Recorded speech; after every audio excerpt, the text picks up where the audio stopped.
अमल से ज़िंदगी बनती है, अमल से ज़िंदगी बनती है, जन्नत भी जहन्नम भी, ये खाकी अपनी फितरत में न नूरी है न नारी है. प्यारे दोस्तों, आदाब. SSLC ഉറുദു പരീക്ഷയ്ക്ക് തയ്യാറെടുക്കുന്ന എല്ലാ വിദ്യാർത്ഥികൾക്കും വിജയാശംസകൾ. 10ാം തരം ഉറുദു പാഠപുസ്തകത്തിലെ പ്രധാന ഡിസ്കോഴ്സുകളും പരീക്ഷയ്ക്ക് ചോദിക്കാൻ സാധ്യതയുള്ള ചോദ്യങ്ങളുമാണ് ഈ വീഡിയോയിലൂടെ നിങ്ങളോട് പങ്കുവെക്കാൻ ആഗ്രഹിക്കുന്നത്. 10ാം ക്ലാസ് പാഠപുസ്തകത്തിൽ പ്രധാനമായും 5 യൂണിറ്റുകളാണ് ഉള്ളത്. ആ 5 യൂണിറ്റുകൾ ഏതെല്ലാം വിഷയങ്ങളാണ് കൈകാര്യം ചെയ്യുന്നത് എന്നും അതിൽ ചർച്ച ചെയ്യുന്ന പ്രധാന വ്യവഹാര രൂപങ്ങൾ ഡിസ്കോഴ്സുകൾ ഏതാണെന്നും നമുക്കൊന്ന് ആദ്യം ചർച്ച ചെയ്യാം. 10ാം ക്ലാസ്സിലെ 1ാമത്തെ യൂണിറ്റ് ദിൽ സെ ദിൽ മിലായെ, ഇൻസാനിയത്ത്, മനുഷ്യത്വവുമായി ബന്ധപ്പെട്ട ഒരു യൂണിറ്റാണ് ഇത്. അതിലെ ആദ്യ പാഠം സതാത്തി ഹെ മുഫ്ലിസി. സതാത്തി ഹെ മുഫ്ലിസി എന്നുള്ളത് നസ്മാണ്. ഉറുദുവിലെ പ്രസിദ്ധനായ കവി നസീർ അക്ബറാബാദിയാണ് ഈ കവിത രചിച്ചിട്ടുള്ളത്. 2ാമത്തെ പാഠഭാഗം മെഹനത്ത് രംഗിലായി. ഇത് ഒരു ആബ്ബീത്തിയാണ്. ആബ്ബീത്തി എന്നാൽ ആത്മകഥാംശമുള്ള ഒരു പാഠഭാഗമാണ്. ആബ്ബീത്തി 10ാം ക്ലാസ്സിലെ പാഠപുസ്തകത്തിൽ വളരെ പ്രാധാന്യത്തോടെയാണ് നൽകിയിട്ടുള്ളത്. 3ാമത്തെ പാഠഭാഗം കാബ്ലി വാല. ഇതൊരു കഹാനിയാണ്. പ്രസിദ്ധനായ നോവലിസ്റ്റ് രവീന്ദ്രനാഥ ടാഗോറാണ് ഇത് എഴുതിയിട്ടുള്ളത്. 4ാമത്തെ പാഠം ഗരീബോं का മസീഹ. ഇതൊരു കവിതയാണ്. അങ്ങനെ 1ാമത്തെ യൂണിറ്റിൽ 4 പാഠഭാഗങ്ങളാണുള്ളത്. അതിൽ പ്രധാനമായും 2 നസ്മുകളാണ് കൈകാര്യം ചെയ്യുന്നത്. 2ാമത്തെ യൂണിറ്റ് ഫിത്രത് കാ സാത്ത് ദേ, പ്രകൃതിയാണ് ഈ യൂണിറ്റിൽ പ്രധാന വിഷയമായി വരുന്നത്. അതിലെ ആദ്യത്തേത് ഒരു കവിതയാണ്, കാഗസ് കി കഷ്തി. നസം കാഗസ് കി കഷ്തി എഴുതിയിരിക്കുന്നത് പ്രസിദ്ധനായ ഉറുദു കവി സുദർശൻ ഫാഖിറാണ്. 2ാമത്തെ യൂണിറ്റിൽ പ്രധാനമായും ചർച്ച ചെയ്യുന്ന മറ്റൊരു അധ്യായമാണ് യാദ് ആ രഹി ഹെ. ഇതൊരു ബയാനിയാണ്. 2ാമത്തെ യൂണിറ്റിലെ മറ്റൊരു പാഠഭാഗമാണ് കജ്രി കെ സായമേ. ഇത് കഹാനിയാണ്. അങ്ങനെ 1ഉം 2 യൂണിറ്റ് പരിശോധിക്കുകയാണെങ്കിൽ ആദ്യത്തെ യൂണിറ്റിൽ മനുഷ്യത്വവുമായി ബന്ധപ്പെട്ട വിഷയങ്ങളാണ് കൈകാര്യം ചെയ്യുന്നതെങ്കിൽ 2ാമത്തെ യൂണിറ്റിലെ പ്രകൃതിയുമായി ബന്ധപ്പെട്ട വിഷയങ്ങളാണ് കൈകാര്യം ചെയ്യുന്നത്. 3ാമത്തെ യൂണിറ്റ് സോന ഉഗായെ. അതിലെ പ്രധാന പാഠഭാഗങ്ങൾ മിട്ടി കി സൂന്തി ഖുഷ്ബു. ഇതൊരു സംഭാഷണമാണ്. സവാ സേർ ഗേഹു. ഇതൊരു കഹാനിയാണ്. ഹൽ ചലായെ നസ്മ്. നദൂബ് സെ പരേഷാൻ മസ്മൂൻ. ഈ 3ാമത്തെ യൂണിറ്റിൽ കൃഷിയും അധ്വാനവുമായി ബന്ധപ്പെട്ട വിഷയങ്ങളാണ് ചർച്ച ചെയ്യുന്നത്. യൂണിറ്റ് 4 തൻ മൻ ബച്ചായെ. തൻ മൻ ബച്ചായെ എന്ന യൂണിറ്റിൽ നമ്മുടെ ആരോഗ്യത്തെക്കുറിച്ചുള്ള കാര്യങ്ങളാണ് ചർച്ച ചെയ്യുന്നത്. ആരോഗ്യമാണ് ഈ യൂണിറ്റിലെ പ്രധാന ചർച്ചാ വിഷയം. ഇതിലെ പാഠഭാഗങ്ങളും നോക്കാം. ഹാത്തോं का തറാന. ഇതൊരു നസ്മാണ്. അക്കൽമന്ദ് മച്ചേര. ഇതൊരു നാടകമാണ്. അണ്ടാഹെ യാ ദാന ഒരു കഹാനിയാണ്. യോഗ കർക്കെ സിഹത് ബച്ചായെ ഒരു ബയാനിയ വിവരണമാണ്. 4ാമത്തെ യൂണിറ്റിൽ നമ്മുടെ ആരോഗ്യവുമായി ബന്ധപ്പെട്ട 4 പാഠഭാഗങ്ങളാണ് ഉൾപ്പെടുത്തിയിട്ടുള്ളത്. അവസാനത്തേതും 5ാമത്തേതുമായ യൂണിറ്റ് ഹം സാത്ത് രഹെ, നമ്മുടെ ഭാരതീയ സംസ്കാരമാണ്. അതിൽ ഉറുദു ഭാഷയുടെ പ്രാധാന്യവുമാണ് ഈ യൂണിറ്റിൽ ചർച്ച ചെയ്യുന്നത്. അതിലെ 1ാമത്തെ പാഠം ദില്ലി ചലെ. ഇതൊരു ബയാനിയാണ്. 2 വക്ത് കി ആവാസ് ഹെ. ഇതൊരു നസ്മാണ്. ദേശ് കി ഖാത്തിർ. ഇതൊരു പ്രസംഗമാണ്. ആപ്കി ഫർമായിഷ്. ആപ്കി ഫർമായിഷ് പ്രസിദ്ധനായ ഉറുദു കവി മിർസ അസദുല്ല ഖാൻ ഗാലിബിൻ്റെ മനോഹരമായ ഒരു ഗസലാണ്. അവസാനമായി ഫൂൽ വാലോं की സൈർ. ഇത് ഒരു മസ്മൂൻ, ലേഖനം എന്ന കാറ്റഗറിയിൽ വരുന്ന പാഠഭാഗമാണ്. ഇത്രയും പാഠഭാഗങ്ങളാണ് 10ാം ക്ലാസ്സിൽ നമുക്ക് പഠിക്കാനുള്ളത്. 10ാം ക്ലാസ് പാഠപുസ്തകത്തിലെ ഈ 5 യൂണിറ്റുകളിലായി നമ്മൾ ചർച്ച ചെയ്യുന്ന പ്രധാന ഡിസ്കോഴ്സുകൾ ഏതെല്ലാമാണെന്ന് പരിശോധിക്കാം. 10ാം ക്ലാസ് പാഠപുസ്തകത്തിൽ കവിതയ്ക്ക് വളരെയധികം പ്രാധാന്യമാണ് നൽകിയിട്ടുള്ളത്. ഇതുപോലെ വിവിധങ്ങളായ വ്യവഹാര രൂപങ്ങൾ നമ്മുടെ ദൈനംദിന ജീവിതത്തിൽ ആവശ്യമായിട്ടുണ്ട്. 5ാം ക്ലാസ് മുതൽ ഉറുദു പഠിക്കുന്ന കുട്ടികൾ ഉറുദുവിലെ പ്രധാനമായ ഡിസ്കോഴ്സുകൾ ഏതെല്ലാമാണെന്ന് മനസ്സിലാക്കി കഴിഞ്ഞിട്ടുണ്ടാവും. നമുക്ക് 10ാം ക്ലാസ് വരെ പഠിച്ച പ്രധാന വ്യവഹാര രൂപങ്ങൾ ഏതെല്ലാമാണെന്ന് ഒന്ന് പരിശോധിക്കാം. സഫർനാമ, ഗുഫ്തഗു. സഫർനാമ എന്നാൽ യാത്രാ വിവരണമാണ്. പരീക്ഷയ്ക്ക് നമ്മൾ ചെയ്ത ഏതെങ്കിലും യാത്രകളുടെ തജറുബാത്ത് ആർ മുഷാഹിദാത്ത്, എക്സ്പീരിയൻസ്, അനുഭവങ്ങൾ, ഇതാണ് നമ്മൾ എഴുതേണ്ടത്. വളരെ പ്രധാനപ്പെട്ട ചെറിയ ക്ലാസ്സുകൾ മുതൽക്ക് തന്നെ പഠിക്കുന്ന മറ്റൊരു ഡിസ്കോഴ്സാണ് ഗുഫ്തഗു, സംഭാഷണം, ബാത്ചീത് യാ മുക്കാലിമ. മറ്റൊരു പ്രധാനപ്പെട്ട ഡിസ്കോഴ്സാണ് പരീക്ഷയ്ക്ക് വരുന്നതാണ് സവാനിഹ് നോട്ട്. കിസി അദീബ് യാ ഷായർ കി മുഖ്തസിർ സവാനിഹ് അയാത്ത്. ഒരു കവിയുടെയോ സാഹിത്യകാരൻ്റെയോ ചുരുക്കത്തിലുള്ള ജീവചരിത്രക്കുറിപ്പ്. ഇത് പരീക്ഷയ്ക്ക് 4 മാർക്കിന് ചോദിക്കാറുണ്ട്. നമ്മുടെ പാഠപുസ്തകത്തിൽ സ്ഥിരമായി കാണുന്ന മറ്റൊരു വ്യവഹാര രൂപമാണ് ആപ് ബീത്തി, ആത്മകഥ. പ്രധാനമായും പരീക്ഷാ ചോദ്യ പേപ്പറിൽ app അപ്നെ Bare may Chand ജുംലെ Tahrir കരെ തയ്യാർ കീജിയെ എന്നുള്ള രീതിയിലുള്ള ചോദ്യങ്ങളാണ് കാണാറുള്ളത്. പാഠപുസ്തകത്തിലെ മറ്റൊരു പ്രധാനപ്പെട്ട ഡിസ്കോഴ്സാണ് ബയാനിയ. ടെക്സ്റ്റ് ബുക്കിൽ ബയാനിയകളുണ്ട്, അതുപോലെ തന്നെ മസ്മൂൻ, ലേഖനങ്ങൾ കൂടി ഉൾപ്പെടുത്തിയിട്ടുണ്ട്. മറ്റൊരു പ്രധാനപ്പെട്ട ഡിസ്കോഴ്സാണ് അഖ്ബാരി റിപ്പോർട്ട്, പത്രവാർത്ത. കിസി ഖബർ യാ വാക്യ പർ റിപ്പോർട്ട് തയ്യാർ കർന. വളരെ പ്രധാനപ്പെട്ട വേറൊരു വ്യവഹാര രൂപമാണ് കിർദാർ നിഗാരി. നമ്മൾ ക്യാരക്ടർ സ്കെച്ച് എന്ന് പറയും. പാഠപുസ്തകത്തിലെ നമ്മൾ പഠിച്ച കഥകളുടെ അതുപോലെ തന്നെ നാടകങ്ങളുടെയൊക്കെ പ്രധാന കഥാപാത്രങ്ങളെക്കുറിച്ചുള്ള ലഘുകുറിപ്പ് തയ്യാറാക്കാനാണ് ഈ ഡിസ്കോഴ്സ് കൊണ്ട് ഉദ്ദേശിക്കുന്നത്. പാഠപുസ്തകത്തിൽ തക്രീർ, പോസ്റ്റർ, നോട്ടീസ്, മുദ്രാവാക്യം തുടങ്ങിയ പ്രധാനപ്പെട്ട മറ്റു ഡിസ്കോഴ്സുകൾ കൂടിയുണ്ട്. ഇതെല്ലാം പഠിതാക്കൾ ഒരാവർത്തി വായിച്ച് എഴുതി പരിശീലിച്ച് വേണം പരീക്ഷയ്ക്ക് പോകാൻ. 10ാം ക്ലാസ്സിൽ ഒരു ഗസൽ ഉൾപ്പെടെ 7 നസ്മുകളാണ്, 7 പദ്യങ്ങളാണ് നമുക്ക് പഠിക്കാനുള്ളത്. പദ്യഭാഗങ്ങളിൽ നിന്ന്, നസ്മുകളിൽ നിന്ന് ഒരുപാട് ചോദ്യങ്ങൾ നമ്മുടെ SSLC പരീക്ഷയിൽ ചോദിക്കാറുണ്ട്. നമ്മുടെ പാഠപുസ്തകത്തിലെ പ്രധാന കവിതകളും അത് എഴുതിയ കവികളുടെ പേരും ആ കവിതകളുടെ വിഷയങ്ങളും അതിൻ്റെ ചെറിയ രീതിയിലുള്ള ആശയവും നമുക്കൊന്ന് പരിചയപ്പെട്ടു പോകാം.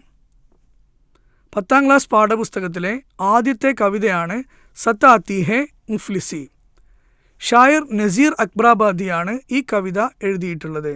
ഈ കവിതയുടെ വിഷയം മുഫ്ലിസി യാ ഗരീബി എന്നുള്ളതാണ്. ഈ കവിത ജബ് ആദ്മി കെ ഹാൽ പെ ആത്തി ഹെ മുഫ്ലിസി, ജബ് ആദ്മി കെ ഹാൽ പെ ആത്തി ഹെ മുഫ്ലിസി, കിസ് കിസ് തരാ സെ ഉസ്കോ സത്താത്തി ഹെ മുഫ്ലിസി. ഈ രീതിയിലാണ് കവിതയുടെ ഷീറുകളുള്ളത്. ये उर्दू के मशहूर शायर नज़ीर अकबराबादी की शेर है. इसमें शायर मुफलिसी और गरीबी के बारे में कहते हैं. शायर कहते हैं कि मुफलिसी एक समाजी मसला है. मुफलिसी इंसान की दर्दनाक हालत है. मुफलिस को मदद करना हमारा फ़र्ज़ है.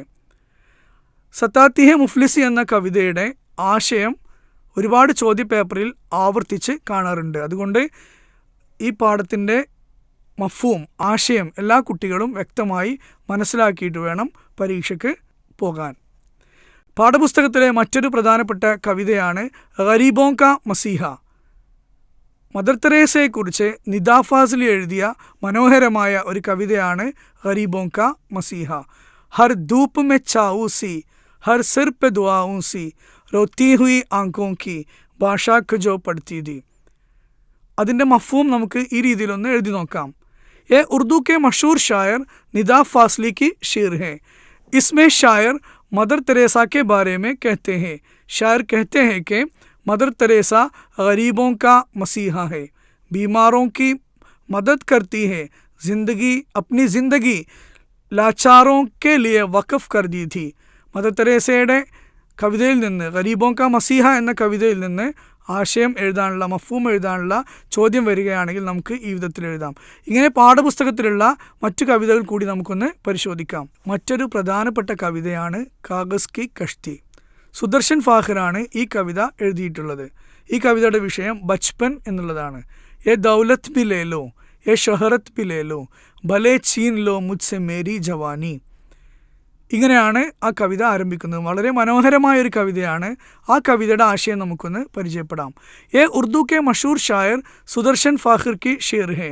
इसमें शायर बचपन के बारे में कहते हैं. शायर कहते हैं कि बचपन का ज़माना खुशी का ज़माना है. ये महबूब और प्यारा ज़माना है. എ ആസാദ് സമാന ബി ഹെ. മറ്റൊരു പ്രധാനപ്പെട്ട കവിതയാണ് ഹൽ ചലായെ. ഇഹ്സാൻ ദാനിഷാണ് ഈ കവിത എഴുതിയിട്ടുള്ളത്. ഈ കവിതയുടെ വിഷയം ഖേത്തി ബാടി ഔർ കിസാനോ കി അഹമിയത്ത്. കവിത തുടങ്ങുന്നത് ഇപ്രകാരമാണ്: ഫസാ വീരാൻ ഹെ ഗർമി കി ഷിദ്ദത്ത് ഹെ ജമാനെ മേ, ഫസാ വീരാൻ ഹെ ഗർമി കി ഷിദ്ദത്ത് ഹെ ജമാനെ മേ, മഗർ മസ്റൂഫ് ഹെ ബേചാരെ ദഹക്കാൻ ഹൽ ചലാനെ മേ. നേരത്തെ രണ്ട് കവിതകളുടെ മാതൃകകൾ കാണിച്ചതുപോലെ എഴുതിയ കവിയെക്കുറിച്ചും കവിതയുടെ വിഷയത്തെക്കുറിച്ചും തന്നിരിക്കുന്ന ഈരടികളുടെ ആശയം എന്താണെന്നുള്ളതും വിശദമായി എഴുതി കഴിഞ്ഞാൽ നമുക്ക് വളരെ നല്ല രീതിയിൽ മഫ്ഹൂം തയ്യാറാക്കാൻ കഴിയും. മറ്റൊരു കവിതയാണ് ഹത്തോം ക തറാന. അലി സർദാർ ജാഫരിയാണ് എഴുതിയിട്ടുള്ളത്. ഈ കവിത അധ്വാനവും തൊഴിലുമാണ് ഈ കവിതയിൽ ചർച്ച ചെയ്യുന്ന വിഷയം. ഇൻ ഹാത്തോം കി തസീം കരോ, ഇൻ ഹാത്തോം കി തക്രീം കരോ, ദുനിയാ കെ ചലാനെ വാലേ ഹെ, ഇൻ ഹാത്തോം കി തസ്ലീം കരോ. ഈ രീതിയിലാണ് കവിത ആരംഭിക്കുന്നത്. മറ്റൊരു പ്രധാനപ്പെട്ട കവിതയാണ് ഹാത്തോം ക തറാന. എല്ലാ കവിതകളുടെയും ആശയം ഞാൻ വിശദീകരിച്ച് പറയുന്നില്ല. മുൻപ് പറഞ്ഞ ആശയം എഴുതിയതുപോലെ എല്ലാ കവിതകളുടെയും കവികളെക്കുറിച്ചും കവിതയുടെ വിഷയത്തെക്കുറിച്ചും തന്നിരിക്കുന്ന ക്വസ്റ്റ്യൻ പേപ്പറിൽ തന്നിരിക്കുന്ന കവിതകളുടെ ആശയത്തെക്കുറിച്ചും വിശദീകരിച്ച് എഴുതുകയാണെങ്കിൽ നമുക്ക് നല്ല രീതിയിൽ ഒരു മഫ്ഹൂം തയ്യാറാക്കാൻ കഴിയും. പാഠപുസ്തകത്തിലെ മറ്റൊരു പ്രധാനപ്പെട്ട ദേശസ്നേഹത്തിൽ എഴുതിയ ഒരു കവിതയാണ് എ വക്ത് കി ആവാസ് ഹെ. ഇതിൻ്റെ ഷായർ ഷക്കീൽ ബദായൂനിയാണ്. കവിതയുടെ വിഷയം മുൽക്ക് കി ആസാദി, രാജ്യത്തിൻ്റെ സ്വാതന്ത്ര്യം, അതുപോലെ തന്നെ ഹുബ്ബെ വത്തൻ, ദേശസ്നേഹം എന്നതാണ്. അപ്നി ആസാദി കോ ഹം ഹർഗിസ് മിട്ടാ സക്തേ നഹി, അപ്നി ആസാദി കോ ഹം ഹർഗിസ് മിട്ടാ സക്തേ നഹി, സർ കട്ടാ സക്തേ ഹെ ലേക്കിൻ സർ ജുക്കാ സക്തേ നഹി. ഈ രീതിയിലാണ് കവിത ആരംഭിക്കുന്നത്. ഉറുദു പാഠപുസ്തകത്തിൽ ഞാൻ നേരത്തെ പറഞ്ഞതുപോലെ കവിതയ്ക്ക് വളരെയധികം പ്രാധാന്യമാണ് നൽകിയിട്ടുള്ളത്. കവികളുടെ പേര്, ആശയം, അതോടൊപ്പം തന്നെ പ്രധാനമായും നമ്മൾ പഠിക്കേണ്ടതാണ് ഉറുദു ഷോറാക്കെ നാം, ഉറുദു കവികളുടെ പേര്. അല്ലാമ ഇക്ബാൽ മുതൽ നസീർ അക്ബർ ആബാദി, നിദാ ഫാസിലി, കൈഫി ആസമി, ഇഹ്സാൻ ദാനിഷ്, അലി സർദാർ ജാഫരി തുടങ്ങിയ ധാരാളം ഉറുദു കവികളെ നമ്മൾ പഠിച്ചിട്ടുണ്ട്. ആ പേരുകളെല്ലാം കുട്ടികൾ വ്യക്തമായി മനഃപ്പാഠമാക്കിയിട്ടായിരിക്കണം പരീക്ഷാ ഹാളിലേക്ക് പോകേണ്ടത്. അതുപോലെ തന്നെ ഫിൽമി ഗീത്കാറോ കെ നാം, സിനിമാ ഗാനരചയിതാക്കളുടെ പേര് നിദാ ഫാസിലി, ഷക്കീൽ ബദായൂനി, മജ്റൂ സുൽത്താൻപുരി, സാഹിർ ലുധിയാൻവി, ജാവേദ് അഖ്തർ, കൈഫി അസമി തുടങ്ങിയ ഉറുദു സിനിമാ ഗാനങ്ങൾക്ക് വേണ്ടി ഉറുദുവിൽ കവിത എഴുതിയ ഫിൽമി ഗീത്കാറുകളുടെ പേരും കുട്ടികൾ പഠിച്ചിരിക്കേണ്ടതാണ്. ഇത്രയും നേരം നമ്മൾ ചർച്ച ചെയ്ത് പാഠപുസ്തകത്തിലെ കവിതകളാണ്. പാഠപുസ്തകത്തിൽ വളരെ പ്രാധാന്യത്തോടുകൂടി മിർസ അസദുല്ലാ ഖാൻ ഗാലിബിൻ്റെ മനോഹരമായ ഒരു ഗസൽ നൽകിയിട്ടുണ്ട്. മിർസ അസദുല്ലാ ഖാൻ ഗാലിബിൻ്റെ ദിൽ ഹി തോ ഹേ ന സംഗ് ഖിഷ് दर्द से बर न आए क्यों, दिल ही तो है न संग खिश्त दर्द से बर न आए क्यों, रोएंगे हम हजार बार कोई हमें सताए क्यों എന്ന് തുടങ്ങുന്ന വളരെ മനോഹരമായ ഗസൽ നമുക്ക് പഠിക്കാനുണ്ട്. ഈ പാഠഭാഗം പഠിക്കുമ്പോൾ ഈ കവിതയുടെ ആശയം പഠിക്കുന്നതോടൊപ്പം തന്നെ ഗസലിനെ കുറിച്ച് ഒരു ചെറിയ നോട്ട് എഴുതാനും കുട്ടികൾ പഠിച്ചിരിക്കേണ്ടതാണ്. ഗസലിനെ കുറിച്ച് നോട്ട് എഴുതുമ്പോൾ നമുക്ക് ഈ വിധത്തിൽ എഴുതാം: ഗസൽ ഉർദു ഷായരി की आबरू है, गज़ल उर्दू की जान है, गज़ल इश्क की कहानी है, गज़ल में आशिक और माशूका भी होते हैं, गज़ल के पहले शेर को मतला कहते हैं, गज़ल के आखिरी शेर को मक्ता कहते हैं. ഈ രീതിയിൽ ഗസലിനെ കുറിച്ച് 4-5 വാക്യങ്ങൾ എഴുതിയാൽ നമുക്ക് ഗസലിനെ കുറിച്ച് മനോഹരമായ ഒരു നോട്ട് തയ്യാറാക്കാം.